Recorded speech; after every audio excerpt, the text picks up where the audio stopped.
السلام علیکم ورحمۃ اللہ وبرکاتہ۔ بچوں، آج ہم پڑھیں گے مضمون ماحول کا مطالعہ۔ تو بچوں، یہاں پر ہمیں یہ ایک تصویر دی گئی ہے۔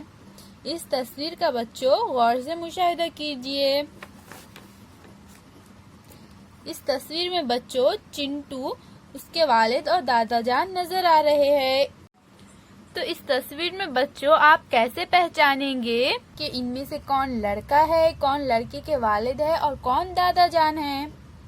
تو بچوں، چنٹو کی عمر سب سے کم ہے۔ یہ چنٹو جو ہے اس کی عمر سب سے کم ہے اور دادا جان کی عمر سب سے زیادہ ہے۔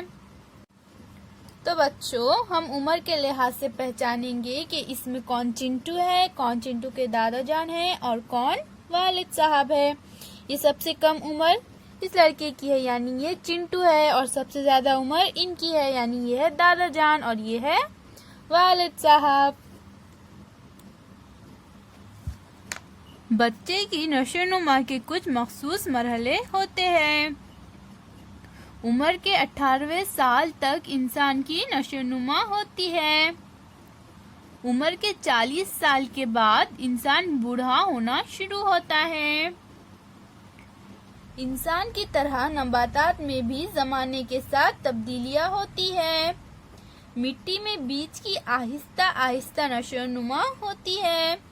بیج کی اپج کے بعد سے نباتات کے بڑھنے تک مختلف مراحل ہوتے ہیں۔ نباتات کی بھی اونچائی اور طاقت بڑھتی ہے۔ انسان ہو یا نباتات، ان کا ایک دن خاتمہ ہو جاتا ہے۔ اللہ حافظ بچوں۔